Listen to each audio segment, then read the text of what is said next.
Today you've heard from Democrats, Republicans, and independents, and now you're going to hear from someone who's actually been a Democrat, Republican, and independent. I know something about partisan politics, even though I've never been a partisan guy.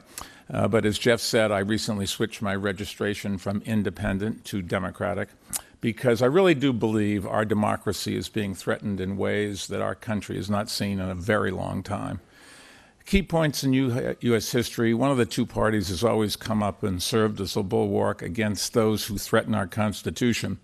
And so I re-registered as a Democrat because I think it's up to the Democrats this time to provide the checks and balances that our nation so badly needs.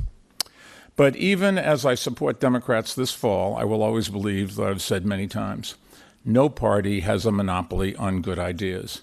Both sides can learn from each other if we are willing to listen to one another and follow facts and data and respect science. Unfortunately, none of that is happening right now in Washington, and the party in power, the majority party, the Republican Party, has refused to accept responsibility. You know, one of my political heroes was always Harry Truman, who kept a sign on his desk that read, "The buck stops here." In other words, even though he wasn't to blame for every problem, he took responsibility for every problem.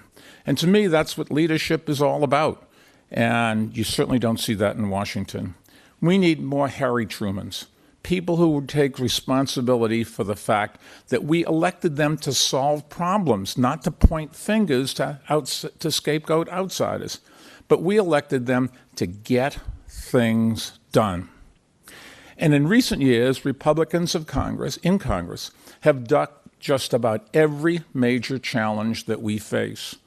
Stagnating wages, the lack of good-paying jobs, failing schools, growing numbers of Americans without health insurance, out-of-control gun violence, climate change, a broken immigration system. The list goes on and on and on.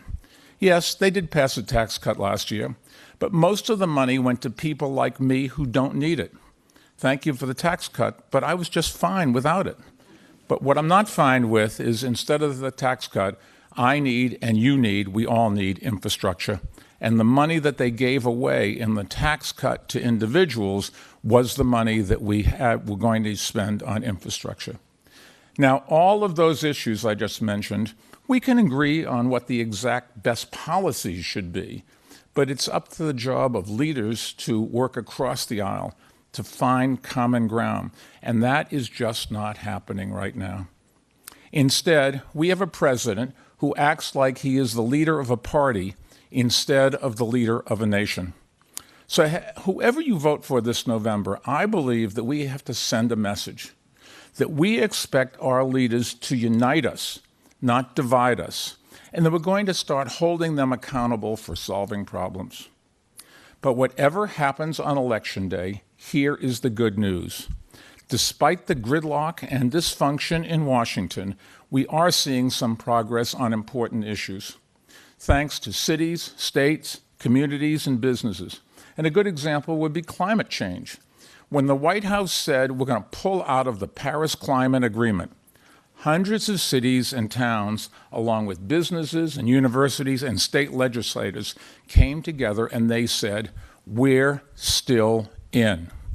California Governor Jerry Brown and I brought them all together under one banner, which we call America's Pledge. To put the size of this group in perspective, it represents more than half the total population of the United States. If we were a country, we would have the world's third largest economy. And we are determined to fulfill America's commitment under the Paris Agreement, no matter what happens in Washington. I believe we can do it. Just look at the data. Over the last 10 years, thanks to actions by cities, states, and businesses, we have cut carbon emissions more than any other nation. And despite all of the talk about the administration bringing back coal-fired power plants, those plants continue to close at about the same rate that they did under the Obama administration. The reason is simple. The American people want cheaper energy and clean air, and the marketplace is delivering. Let me give you a good example. Georgetown, Texas, It's a city in central Texas of about only 70,000 people, but it is the first city in America that is running on nearly 100% clean energy.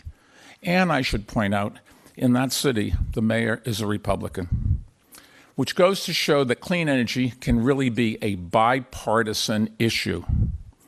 Georgetown was the first city to go 100% clean energy, but it will not be the last. Dozens of other cities are now working to meet that goal, and they are taking many other actions that save people money, clean the air, and promote economic growth. They really all do go together. Now, that doesn't mean we should let Washington off the hook. No ways. But I think it does show how local and state governments are leading where Washington will not. And not just on climate change. Gun violence is another example. It seems like every day there's another mass shooting at a church, at a concert, at a school, at a mall. And what has Congress done? Nothing. It is an outrage, and we just can't let it stand. I was in Parkland, Florida 2 weeks ago, where 17 students and faculty were gunned down earlier this year. I spoke with parents and students who are turning their grief into action by getting involved in this year's elections. They're inspiring people all over the country to join them and to support two organizations that really are making a difference: Everytown for Gun Safety and Moms Demand Action. Recently, I met with some of those moms in Georgia, Nevada, New Hampshire, and Pennsylvania. They are taking on the NRA in their own communities, and they are winning. The NRA and their puppets in Congress ought to be worried, very worried. Polls show that more than 90% of Americans support universal background checks for all gun sales. And right now, federal law only requires background checks for people who buy guns in stores. That makes it easy for criminals and other dangerous people to buy guns illegally at gun shows and over the internet, where background checks are not required. But that's why 11 states have already adopted or expanded background checks over the past 5 years.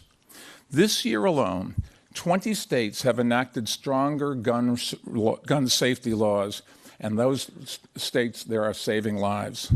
So we really are making progress. But wouldn't it be nice if Washington actually worked with us and not against us? Imagine how much progress we could make if Washington were on our side, not just on gun violence, but also on climate change and every other issue. We need our elected officials in Washington to stop playing politics and start leading. Now, I know this isn't a partisan event today, and I appreciate that, but it is a citizens' event. And one of the fundamental responsibilities of citizenship is voting. So let me close the event by urging everyone watching to exercise your civic duty and vote. If you don't like what's going on, here's your chance to do something about it. On November 6th, we can tell Washington to start paying attention to what's happening in our towns and our cities and start working across the aisle to get things done. If we do that, if we send that message, we can begin moving past this nasty partisanship and division, and we can start becoming the United States of America once again. Thank you. November 6th, vote.